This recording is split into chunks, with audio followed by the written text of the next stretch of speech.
Unang-una po, hihingi po ako ng paumanhin sa members of the Committee on Appropriations.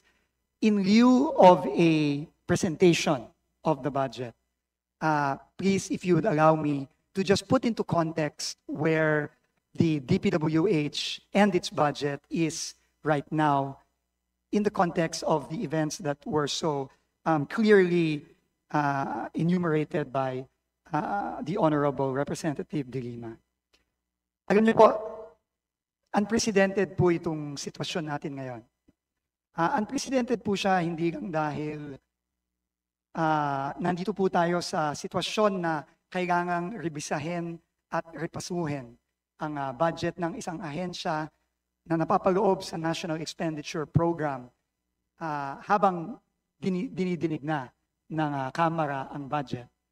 Pero tingin ko po, ayon na rin sa sinabi ng ating Pangulo, nitong paulit-ulit na sinabi ng ating Pangulo nitong nakaraang ilang linggo.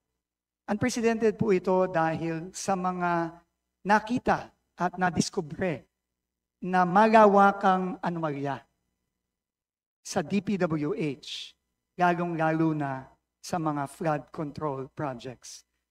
Not so long ago, the President was here delivering his SONA, and he so clearly and forcefully told the entire nation that he feels that enough is enough, na hindi na dapat maulit itong mga nakita niya, nakita ninyo, at nakita ng buong bayan ng mga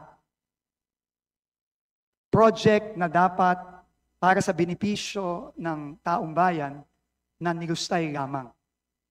So I think, honorable members, Chair Mika, please just allow me to first and foremost put into context the President's very clear directives to me as the new Secretary or Acting Secretary of the Department of Public Works and Highways.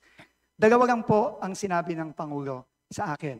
Nung ako po ay sinabihan nito lamang wala pang isang linggo, nung pong Sunday, kung tatanggapin ko ba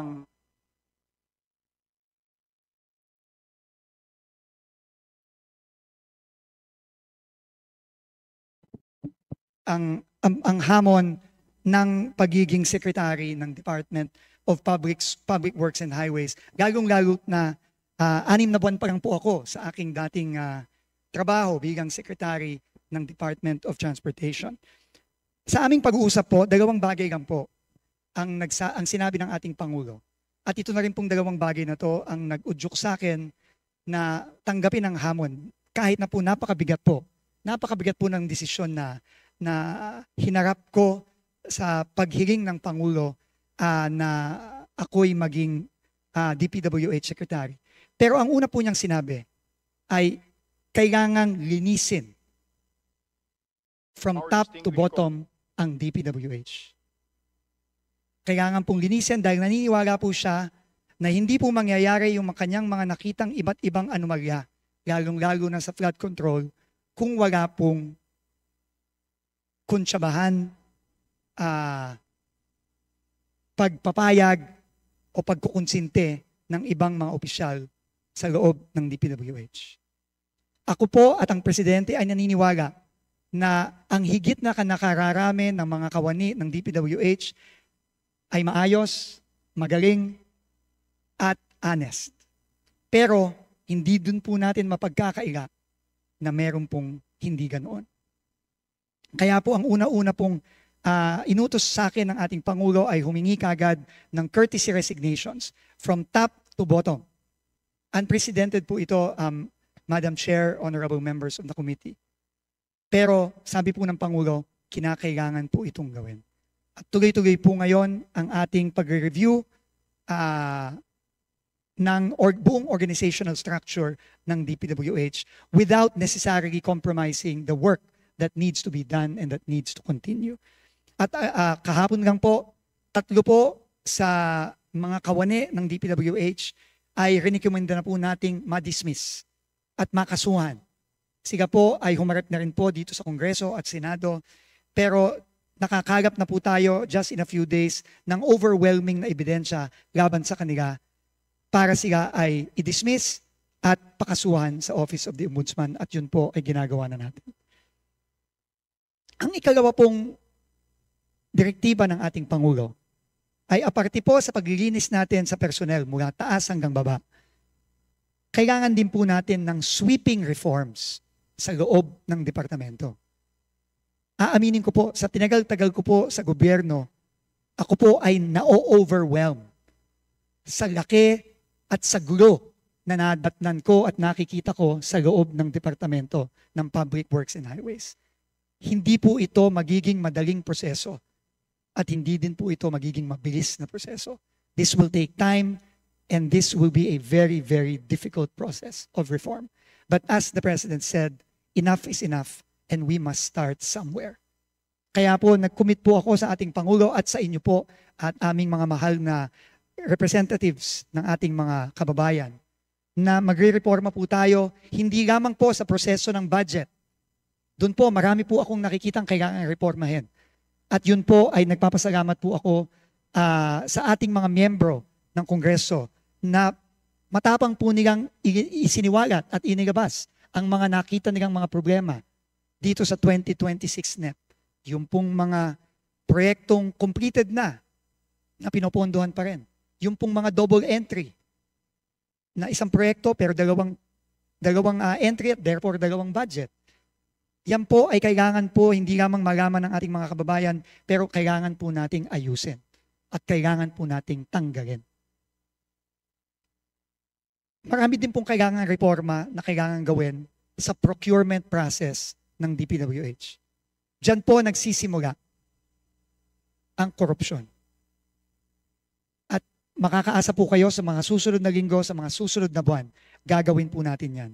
At dahil po para ipakita sa ating mga kababayan at sa inyo po, sa kanilang mga representante na ang Pangulo po ay seryoso, nung ilang araw pong nakalipas, tayo po ay nag-order ng complete pause ng ongoing biddings ng mga proyekto sa DPWH para po mag-install ng mga safeguards para hindi po mauulit ang mga nakita nating pagkakamali at anomalya.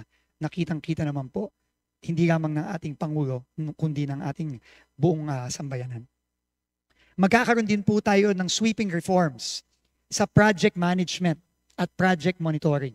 Ito pong mga issue sa DUPA, ito pong mga issue sa paano ba nagsisimula ang pagpaplano ng proyekto at paano po ito napupunta sa budget at paano po ito ini-implement. Marami pong nagtatanong, meron po bang master plan para sa flood control ang DPWH? Unfortunately, mukha po ang sagot po doon ay wala.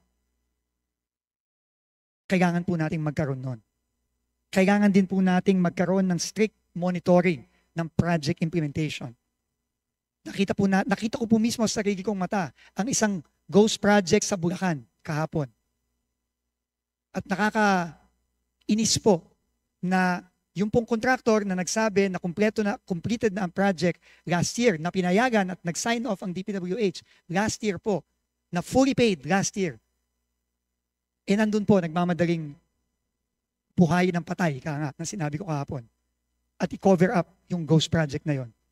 Tinanong ko po mismo yung kapitan ng barangay kahapon sa Plaridel, kailan po ba nagsimula ang trabaho dito? Knowing na nakalagay po sa dokumento ng DPWH, completed at fully paid na po noong 2024 ang proyektong ito worth almost 100 million pesos.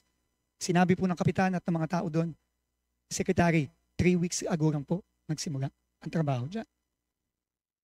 Ito po ay klarong failure sa monitoring at project implementation. Ito po ay klarong failure sa procurement system. Ito po ay klarong failure sa planning. At kailangan po lahat ng ito ay simulan na nating baguhin at reformahin. Ito lang pong dalawang bagay ang kabilin-bilinan ng ating Pangulo. At nangako po ako sa inyo na sisimulan po natin ito. Hindi po madali ito, uulitin ko po, hindi po madali at hindi po mabilis ito. Pero we have to start somewhere. At tungkol naman po sa budget po ng DPWH na naisumiti na sa Committee on Appropriations sa Kongreso under the National Expenditure Program for 2026. Kami po ni Secretary Mina ay susunod po sa utos ng Pangulo na kailangan nating rebisahin at repasuhin at kung kinakailangan baguhin ang budget po na isinumite ng DPWH. Yun po ang hihingiin ko po sa inyong tulong. Tulungan niyo po kami. Lalo na po ako na 5 araw pa lang po ako. Wala pa pong 5 araw po ako nandito. Ako po ay dumaan sa ilang briefing, aaminin ko po sa inyo, halos wala po akong maintindihan sa gulo ng budget na nakikita ko.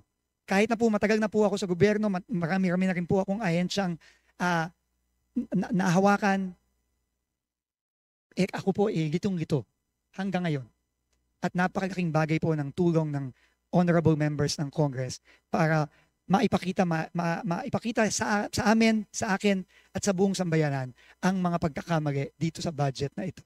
Para po mabago natin at maipakita naman po natin sa ating taong bayan na seryoso po tayo sa mga pagbabago gusto nating gawin sa DPWH. Kaya po ngayon, pasensya na po, hindi po ako makakapag-present. Tama po si Congressman Rufus Rodriguez. Magsasayang lang po tayo lahat ng oras kung ako po yung magpe-present ng budget na babaguhin din po natin sa tulong po ninyo. Kaya po ako hihingi ng paumanhin, hindi po muna ako magpe-present at hihingi po sana ako ng panahon. Hindi po madali ito. Hihingi po, sabi ko po nung una ay kahit po sana 2 linggo, pero alam ko po na may timeline po ang Kongreso para matapos ang budget. So, tatanggapin ko po ang oras na ibibigay ng ating honorable committee, ng ating chairperson. At kung kinakailangan po, hindi na po kami matutulog para lang po maayos ito at mabago. Kasi po, napaka-importante po nito. At kailangan na po nating magsimulang baguhin itong sistema na hindi maganda na nagre-resulta dito sa mga proyektong nakikita natin sa buong bansa. Salamat po ulit, Chair Mika, sa ating mga honorable members. At uulitin ko po, salamat po sa paglalabas ninyo ng mga nakita niyong pagkakamali. At ako po mismo ay personal na looking forward po dito sa ating mga diskusyon. At please po, wag po kayong mag-aatubili na magsabi po ng mga iba pang mga pagkakamali na nakita niyo po dito sa 2026 budget. At ito po ay isasama po natin dito sa ating sweeping review at pagrepaso sa budget ng DPWH. Maraming salamat po at thank you ulit sa pagkakataong ito. Thank you po. Thank you very much po. Maraming salamat po, Secretary Vince Dizon.